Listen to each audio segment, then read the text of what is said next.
There's plenty to talk about with Delta Rune.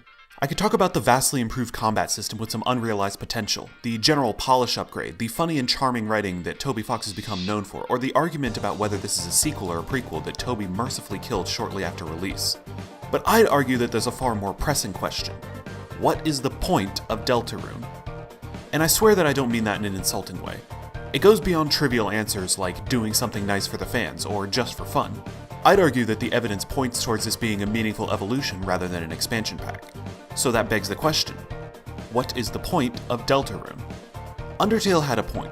It had several points, because as a great man once said, Undertale is a game about many things. It's about subverting your expectations, it's about permanence of choice, it's about depression, it's about connecting with others. So what is the point of Delta Rune? The reason this is such a nagging question is that Delta Rune holds so many of the systems Undertale used to pull its many tricks. Undertale was a tricky game, but it never pulled the same trick twice, and everything points towards Delta Rune holding up that tradition. So fighting versus sparing is back, but it doesn't appear to be the crux of the game's moral choice system anymore. There's a sprinkling of meta-humor, but no save-reliant secrets or time-twisting plot revelations. There aren't even multiple endings. But really, why would there be? The audience knows what's up now. Most people probably went full pacifist on their first run because, hey, it's Undertale, of course I'm gonna go pacifist. And that's part of the point, I think, and why it's a remix instead of a direct continuation.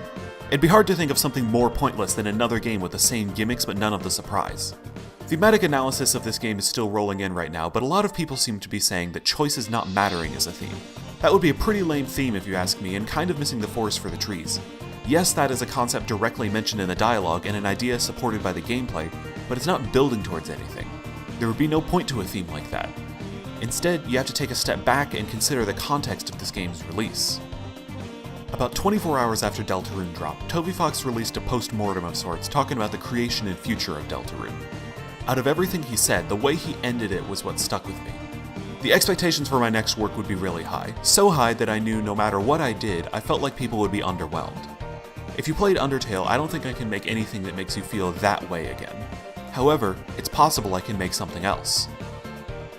A simple truth that can be hard to avoid is that there are times when the things you love are never coming back. There are a few ways you could take that, but when it comes to media, it means that there will be certain works that have an utterly unique effect on you, and some people try to chase that. It can take the form of buying sequels, participating in fandoms, or even something as simple as replaying, rereading, or rewatching over and over. Sometimes the recreation works well, other times it doesn't. I can't imagine how nervous Toby must have been with releasing this demo. I feel like I relate with him a bit, despite us being on far different levels. Having an unexpected runaway success followed by pressure to recreate that success can be stressful, especially if you feel that caving to that pressure won't be very creatively fulfilling. It's hard to move on, but you just have to trust that enough people like your work for your own personal touch. We ultimately give our own meaning to the art we consume, and to me, this was the meaning, or indeed the point, of Delta Rune. Not in anything explicit in the text, but in the meta-narrative of its existence. Despite appearances, it is a departure. This supposed theme of choices not mattering only exists because it contradicts Undertale's strong emphasis on choice. All the trickery that we had gotten used to is gone, but despite that, Delta Rune is still good. Toby Fox's quirky and funny writing and the varied gameplay full of twists and turns, the real substance is all still there. It's the fact that there's still a good game even when the gimmicks are gone that makes a statement. It's a game telling us that it may seem different, but it's the same where it counts.